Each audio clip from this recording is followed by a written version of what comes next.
প্ৰথমে আপোনালোকৰ চেনেলক মই ধন্যবাদ জনাইছোঁ যাতে আমাৰ খেতিৰ মাজৰে পথাৰলৈ ছবি পত্ৰখনত আপোনালোকে আহিছে। বহুতেই ভাল লাগিছে যে আমাৰ সমাজলৈ আমাৰ মিচিং এৰিয়া জেগাত এনেকৈ বিশেষকৈ অসুবিধাই হয় বা এনেকৈ টাউনৰ মানুহ দেখা পাবলৈ বা আপোনালোক চেনেল আহিবলৈ এনে নামাতিলে বা ধৰি লওক আমি খবৰ নিদিলে এনেকৈ খবৰ গম নাপাওঁগৈ বা আপোনালোকো গম নাপায়।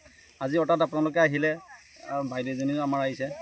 তাৰপিছত ভালেই লাগিছে, বহুত অনুভৱ কৰিছোঁ যে আমাৰ কিছুমান কথা কিছুমান ধৰি লওক আমাৰ কেনেকৈ ধান কাটে, আমাৰ দাৱনীয়ে কেনেকৈ ধান কাটে, ডাঙৰি কেনেকৈ লয়, এইবোৰ যে সামাজিক মাধ্যমত দেখা পাব আমাৰ ভাল লাগিছে। আৰু বিশেষকৈ কি হয়, আমাৰ খেতি নহ'লেই নহয়, খেতি লাগিব। আমাৰ খেতিটো মেইন, যিমান টকা পইচা থাকিলেও নহ'ব, লণ্ডনত চাকৰি কৰক, খেতিটোৰ কাৰণে চিন্তা কৰে।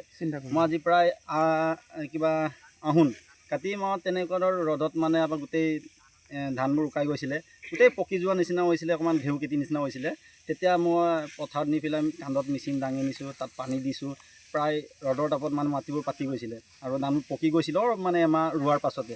তেনেকুৱাত মেৰামতি কৰিলোঁ, অলপ পানী চানী মেডিচিন দি পেলাই বহুত ভাল হৈছে। আমাৰ খেতিটো মানে ভাল নহ'লেও সকলোৰে টেনশ্যন, সকলোৰে চিন্তা যে খেতিৰ লগত জড়িত, বছৰেকৰ ধানটো কেনেকৈ চপাওঁ, এইবোৰে আমাৰ মনবোৰ মানে সজীৱ কৰি ৰাখে। এইটোৱে এমুঠি দুমুঠি কাটিছোঁ, একেলগে আমি ৰাবাব টেঙা খালোঁ।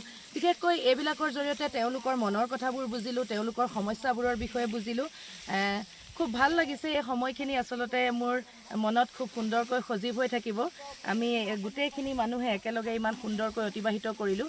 আচলতে ইয়াৰ জৰিয়তে আহি আৰু এটা কথা উপলব্ধি কৰিলোঁ, যিদৰে কৃষকসকলে যিদৰে আমাৰ গাঁৱৰ ৰাইজে সুবিধাসমূহ লাভ কৰিব লাগে, তেনেধৰণে যোৱা সময়ছোৱাত তেওঁলোক বহু সা সুবিধাৰ পৰাও বঞ্চিত হৈ আছে।